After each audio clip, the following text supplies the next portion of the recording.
This is the Awful Announcing Podcast. Here's your host, Brandon Contes.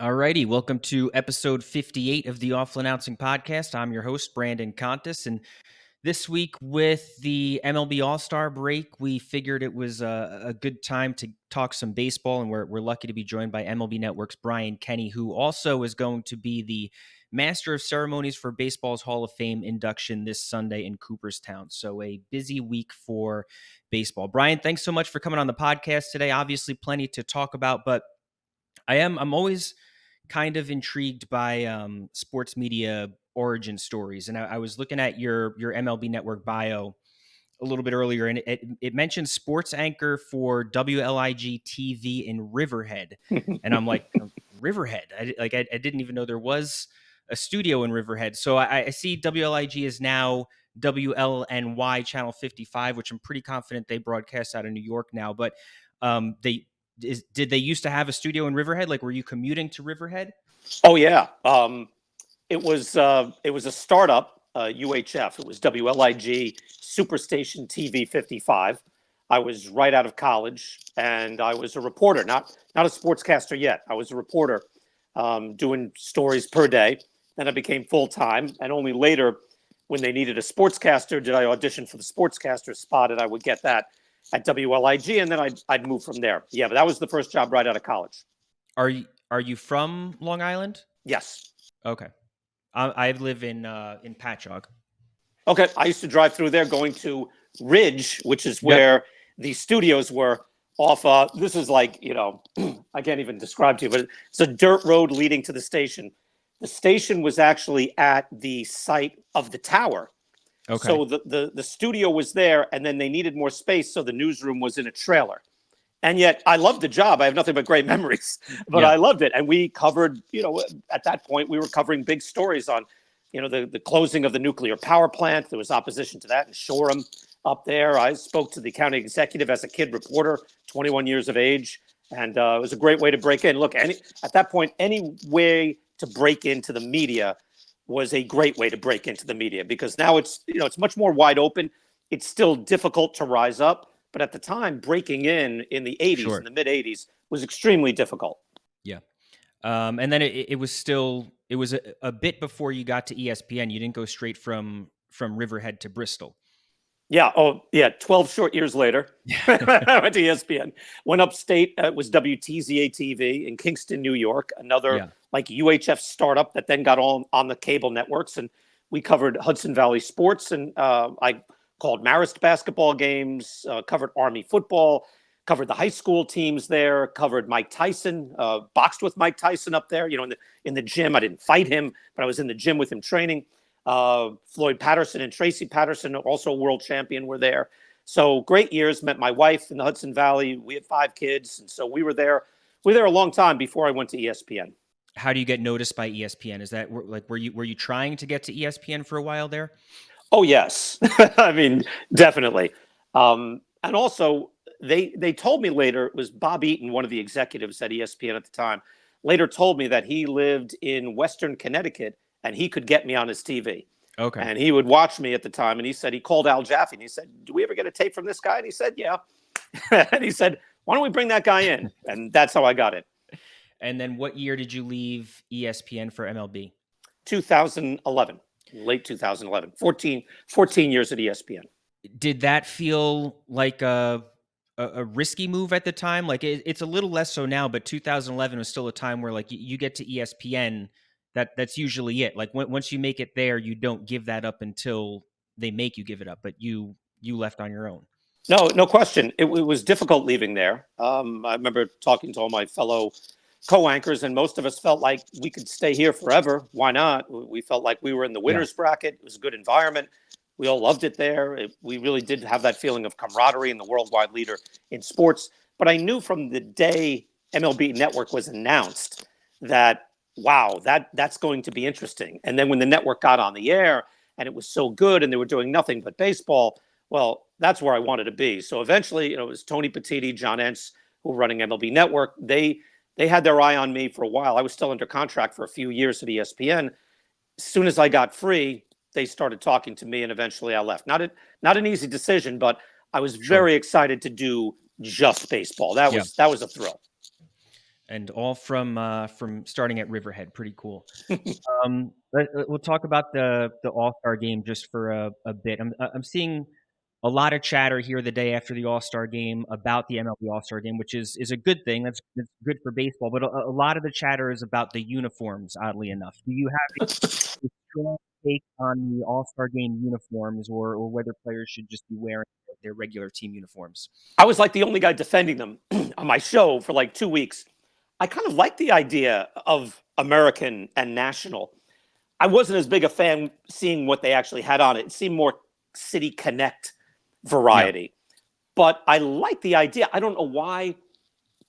I being a student of history, I don't know. Maybe I have it in my head when these guys went barnstorming, and maybe when they were, the Bashing Babes and the Larrapin Loos, when it was Ruth and Gehrig, they'd have uniforms, and I don't know. I always seem to remember like kind of an official Major League Baseball uniform. Maybe that didn't happen, but I like the idea of American national. That should work. I think it's a way of making it work.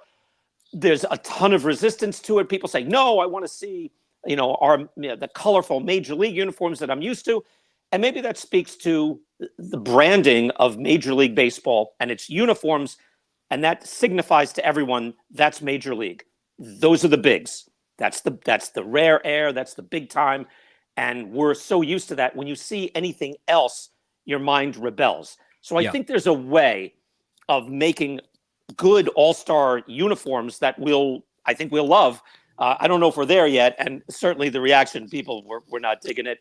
And, the commissioner had said that maybe we move back, but I think there's a way of making it work. So, I think it's cool if you represent your league, wear the letters. Yeah. And I get it from a marketing standpoint. Like I understand them wanting to sell all-star jerseys and all-star shirts and gear and stuff like that. So I personally, the NBA always does, all-star jerseys. I remember in '98 they let them wear their regular jerseys, and I thought it was weird at the time as a kid. Like I thought I preferred having all-star jerseys. Yeah, and I don't know, what do they do in hockey? I don't even know. You probably know better. I've forgotten.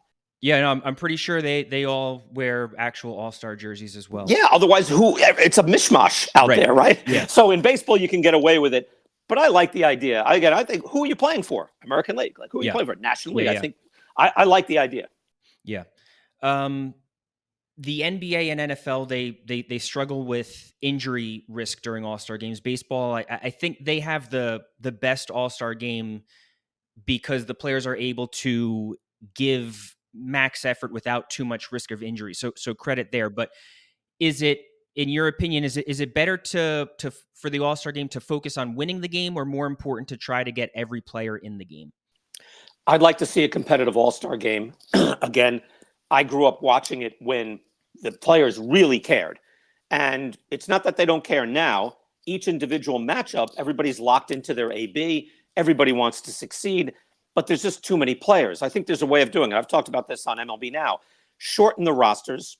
I think you can get it down to 1939 size, which I believe was 25 or 26. Have it become a real team. Yeah. Have a taxi squad. Again, there was a tie once. It was bad. So get a taxi squad of pitchers that you can activate if you get into extra innings. Otherwise, play it more like a real game. And in the old days, pitchers only went 3 innings a pop anyway. Lefty Grove did not go 9 innings. That didn't happen. But and you have to put something on the line. I'm also one of the few that liked World Series home field advantage being attached to it. I know eventually it fell out of favor. Everyone made fun of it. I don't know why.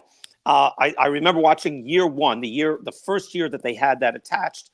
The managers just managed the game differently. If you put something on the line like that, or if you can figure out something else good, but World Series home field advantage makes sense to me. We used to alternate it anyway.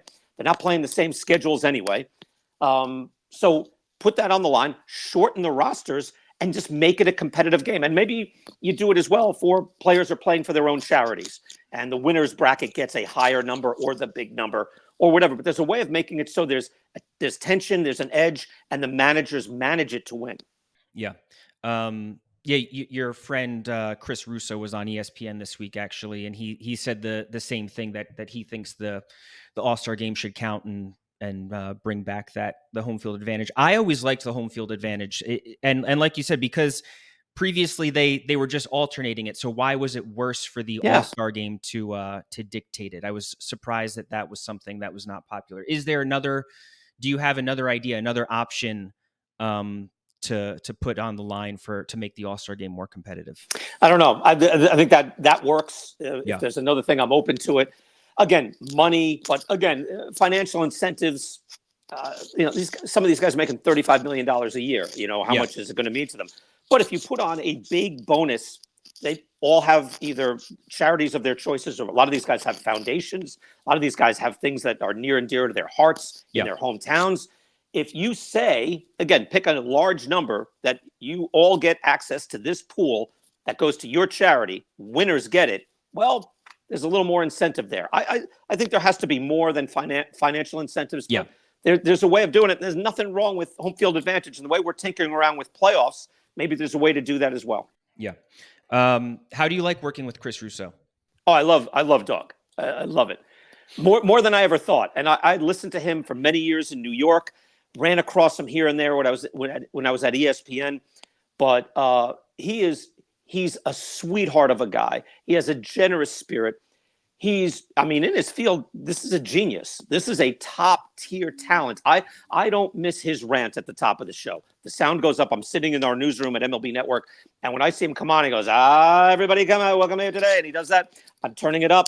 And I'm like, okay, I want to hear his take. He has very good baseball sensibility. He's got, this incredible recall of events.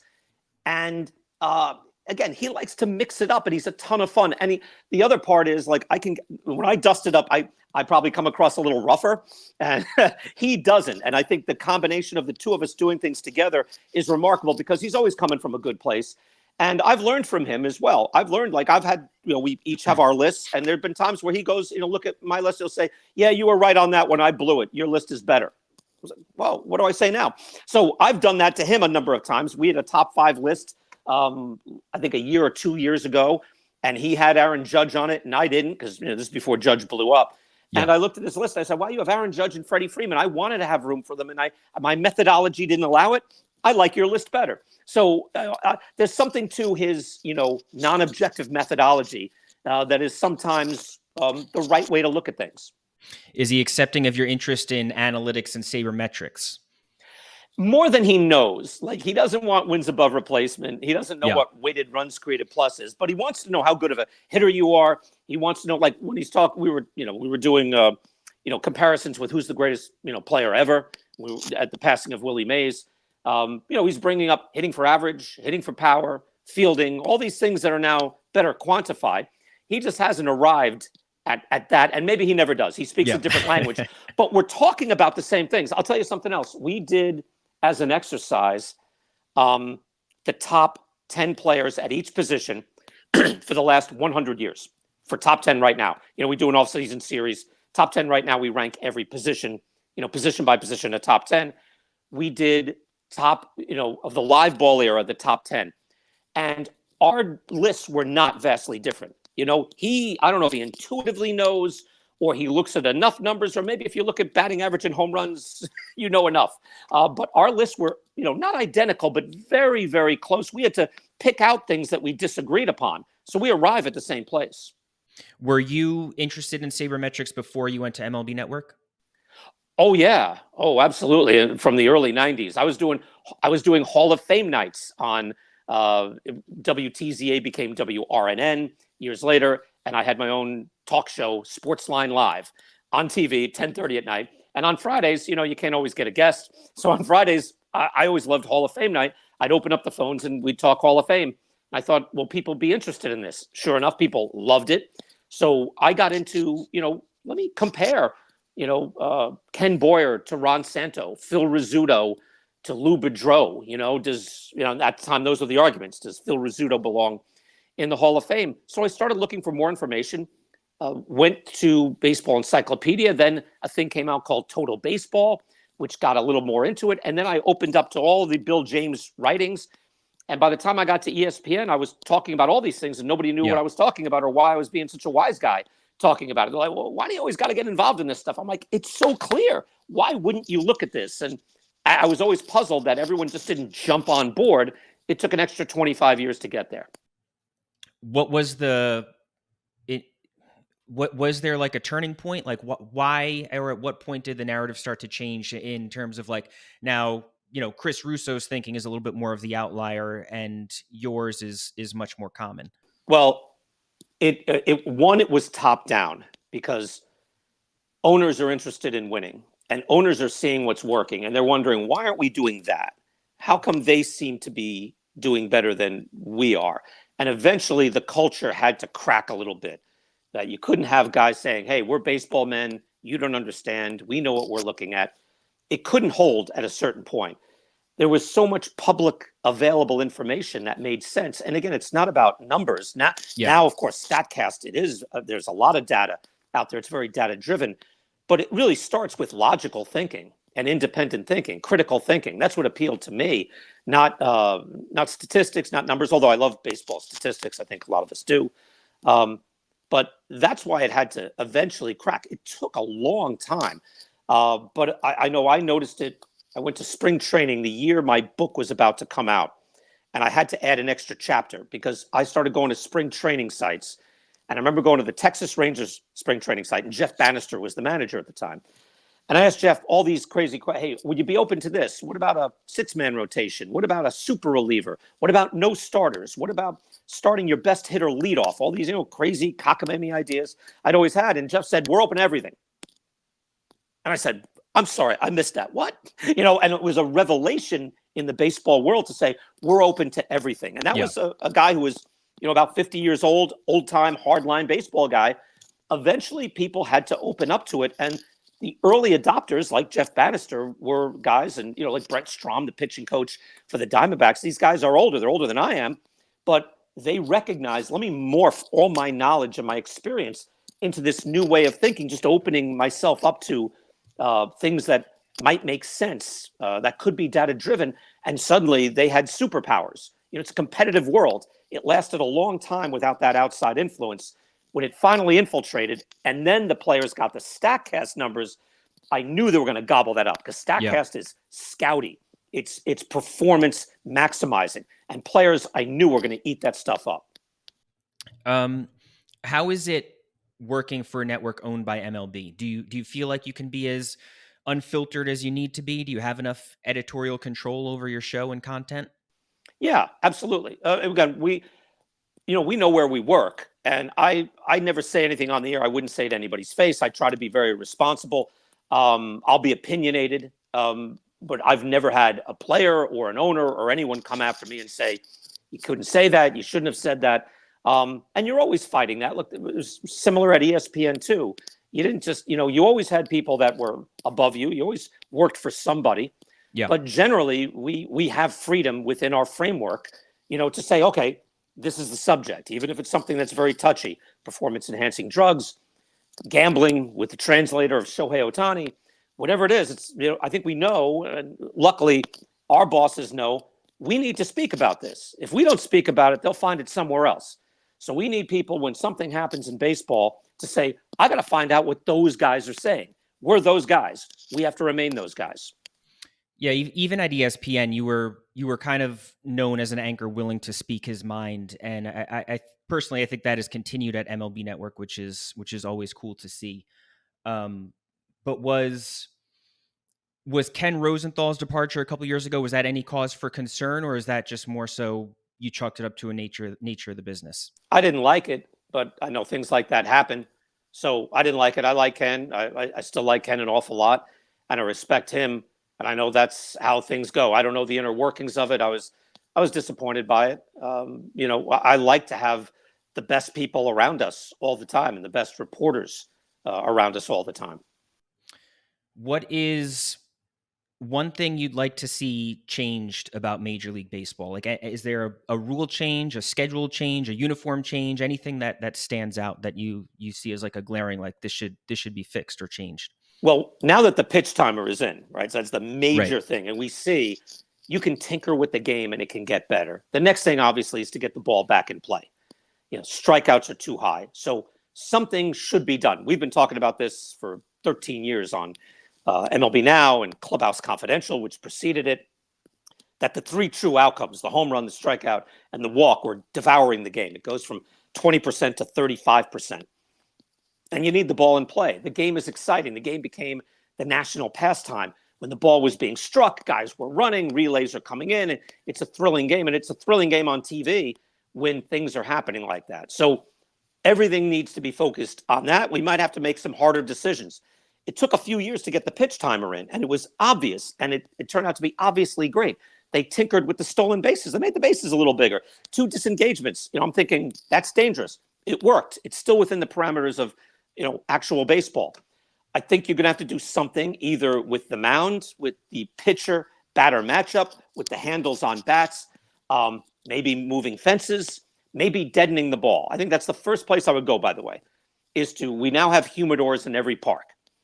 And I think you could control it. Tell people, don't hide it. Don't have people sawing the ball in half and go, I'm going to find out what's in this baseball. Just tell people we want to get the ball to a, I don't know, you call it 1986 home run level. That's all. We want home runs. We want Aaron Judge to hit 50. We don't want him to hit, like Bill Melton hitting 33, in the early 70s, and he wins the home run title. We want Aaron Judge hitting 50, but we don't need the backup second baseman hitting 20. So I think you deaden the ball. You tell everybody you're doing it. And I think we will then morph toward what we see now with like the Cleveland Guardians being incentivized to get more singles hitters, runners, defenders, because you can win that way. If the ball is super lively, and I just think this through. Think of the Cleveland Guardian baseball, right? Defense, speed, a lot of moving the runners over, good tight execution around the diamond. But if a team comes in and they can hit 4 home runs, they beat them. Yeah. But what if a team comes in, a regular team, and can only hit 1 or 2 home runs? Now you beat that home run hitting team. And I've seen it happen. So you deaden the ball a little bit, maybe move the mound back, maybe shorten the mound a little bit, make these adjustments, bring things back to a normalized rate. And we'll see, again, I would invite anybody, watch a World Series game from the late 70s. It's excellent. It's tremendous. The ball's in play all the time. And guys are up at the plate. Boom, boom, boom. Things are happening. You can't take your eye off the screen. The pitch timer got us back to a position where you can almost envision it happening again. Is baseball heading for a major realignment at some point soon? Howie Rose was on WFAN recently, and he said something along the lines of expecting to see the Mets and Yankees in the same division within 5 years. Maybe. I think, look, how old are you? May I ask? How old are you? 36. Okay.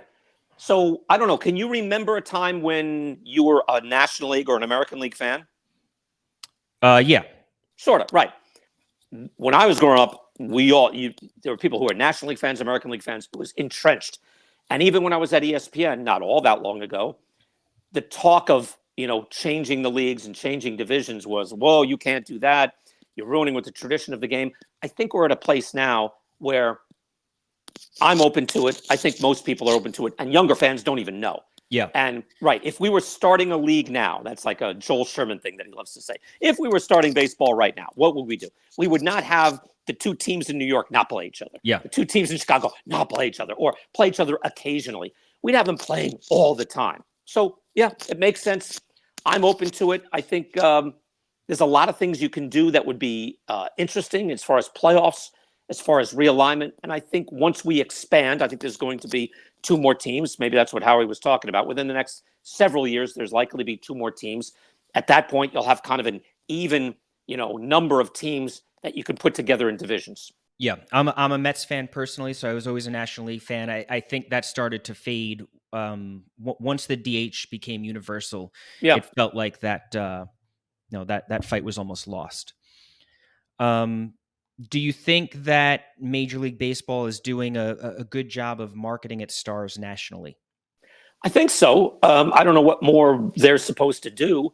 Look, we do what we can with the stars, and to that point, it's a game now that is star laden. I mean, the things that have happened in the last few years, even after, Shohei Ohtani is now probably going to be overtaken as best player in baseball. Like Aaron Judge is exceeding expectations, or at least meeting his sensational expectations. Mookie Betts is getting better and better, and he can play shortstop, although I know he's moving back. But, and out of nowhere now, here's Bobby Witt and Gunnar Henderson. Here's Ellie De La Cruz. Here's O'Neill Cruz. Here's like 10 shortstops that can play and hit for power. So we have all these stars. I don't know. Baseball is still a team game. I still like the team concept. I know everyone always goes to the NBA, you promote the stars. It's a very different game. So I think there's a way of promoting stars. I think we have ads that run all the time on MLB Network that showcase these stars and put them out there and kind of show you, what these guys do at their best. Because probably lots of Met fans, are sitting here and probably see, very little of Gunnar Henderson, or even Ellie De La Cruz. You see him here and there. So the more you can see these guys and the more you can, get these clips out there on social media, on MLB Network, the better. Yeah, no, it does seem like there were baseball stars 25 years ago were bigger stars than what the biggest stars are today. And I think for considering with like fantasy sports, I think has elevated other leagues. So it's strange to see that with that same thing has not happened with baseball for whatever reason. I think it rises and falls. And I always look at it too. Again, I don't take it for granted. I don't see this as a permanent thing that football is the number one sport and it's going to stay there forever. I was alive when it was not. I was alive when I got a Sports Illustrated delivered to my door that said football is dead or something along those lines, or is football dying? And this is 1980 or something like that. So it's very big now. It's probably more conducive. The once a week thing is conducive to a wider range of fans. But I can see things switching. Again, the revenue is not vastly different. And even when football was said to be king, baseball had higher revenue. I know that's changed slightly over the last few years, but there's nothing that says football has to stay number one. And I see baseball being number one again. I don't know how soon. I see baseball. Look, the NBA is great. Look, I like Premier League. I like international soccer. I love boxing. Boxing's dying. There's an ebb and flow. But there are, as long as you have a league in charge that can keep things at that level and keep it out there touching people, you can still capture the imagination of the sporting public. Yeah. Speaking of superstar MLB players, how cool is it being the master of ceremonies at the Hall of Fame? Oh, it's a thrill of a lifetime. It really is. I remember going to the ceremony when I was younger, when I was a young reporter. And, I remember carrying the gear with my cameraman and looking up on the stage, and there was George Grand. And I thought, wow, that's George Grand. That's so cool. So it's the ultimate job. I love it. I take it very seriously. I love doing the bios of the players.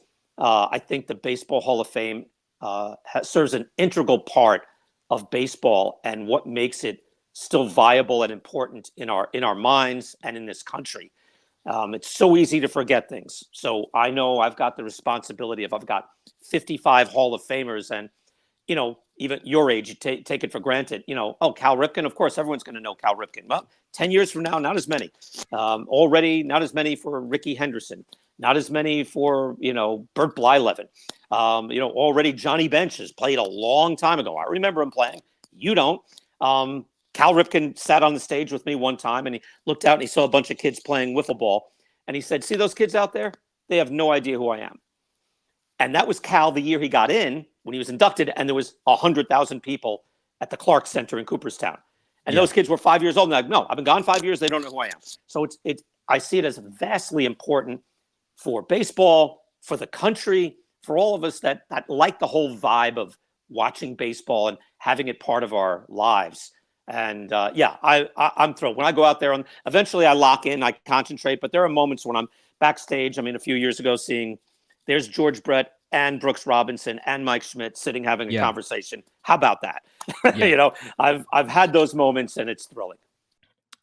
Do you like the current voting process? Do you think the writers do a good job? Writers are doing a much better job. I think we got an excellent result this year.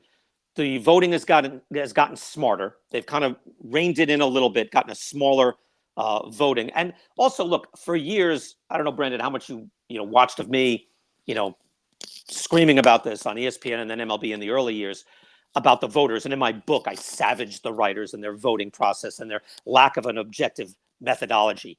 Having said that, now that it's gone to the war system, the Jay Jaffe war system, and voters are kind of just voting by war, I'm like, wait, hold on. There's more to it than that. So you can swing another way. And now I'm at the point where I have guests on my show and I say, hey, there's no bad ballot. There's no bad ballot. Whatever your ballot, like if you come in with a ballot, you make your case, like somebody should make a case for Jimmy Rollins. Somebody should make a case for Mark Burley. I might disagree. You might disagree. Bobby Abreu. Somebody should make that case. Bernie Williams a few years back. Many people should be making that case. And so I like to have an anomalous pick now. In the old days, I thought it was done out of ignorance. I had a lot of writers and they wrote columns saying, if I have to think about it, the answer is no. Well, no, you should be thinking about it. You should be doing a little work.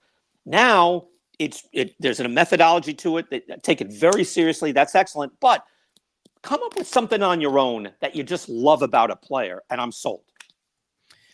I feel like anytime the Hall of Fame comes up, I have to at least ask, do you think Bonds and Clemens eventually get in? I don't know because, attitudes change. Things will be vastly different in 10 years. Again, I was surprised. I think most of us were surprised when we were living in that moment 10 years later that there'd be a lot of people, just growing up and coming into the game saying, weren't they all cheating? No, what's the big deal? Didn't they all cheat? I'm like, wait a second. No, they didn't all cheat. And no, it was not okay. So that changes. Maybe you get a veterans committee in 20 years, 10 years even, that looks at it very differently. So we don't know. But I think the voting process, I think the writers did their jobs. I have a kind of a principle on this. That I'm not looking to chase people down. I don't want to haunt people. I don't want to be talking about PEDs in the Hall of Fame every day. For a while we were. But I would, as I said last year when Fred McGriff got in, I would choose to honor the clean player. Given a choice, I'd like to honor the clean player. And that's where I stand. If someone slips through or gets through, if Bonds and Clemens eventually get through, doesn't ruin things for me, I just would opt to go a different way. You mentioned boxing earlier. I do want to ask, how was being in the Rocky Balboa movie? That was fun. That was a lot. I still think about that. And to be around Sly Stallone, like what a trip. And I still remember going up to him, and there was one thing I don't remember, like in the walk-in that didn't make sense. And I'm there, I'm waiting, and Sly directed that film too. So he's starring in it, he's directing it. He's walking around with a stogie. He's calling all the shots. He's like, I'm a movie star. And he's walking around. But I saw something that didn't make sense because we were filming it during, I think it was a Bernard Hopkins, Jermaine Taylor middleweight title fight. And they got the MGM Grand Arena and they said, for the fight, hey, we have 15 minutes between, I think, the semifinal and the last fight, the main event. So they gave Sly the arena to film in for those 15 minutes, but it had to be done. Boom. They were like, not going to wait a half hour, 2 hours while they film. They're like, no, Sly, you can have this. And that's it. And they were like, okay.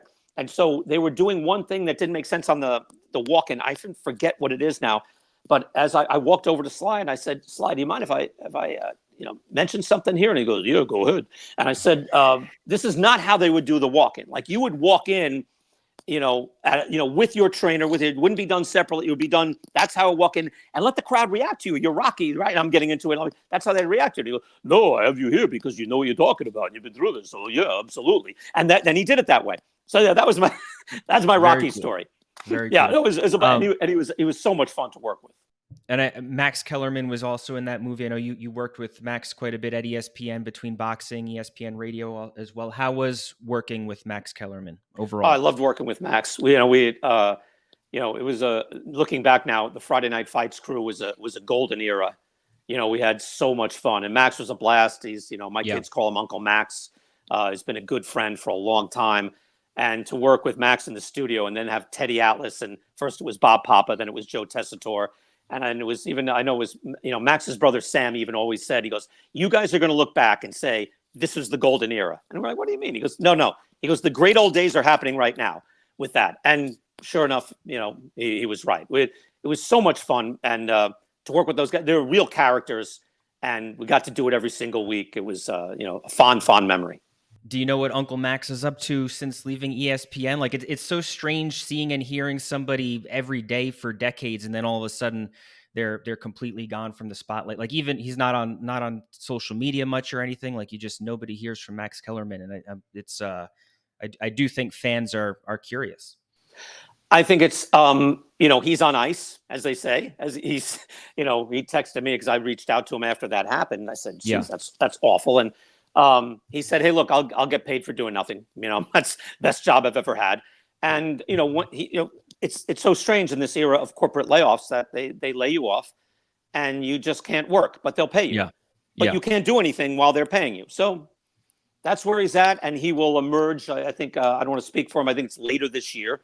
He'll emerge, and look, he's an intellect. He has a very good way of looking at things, and he'll be somewhere, and he'll be listened to.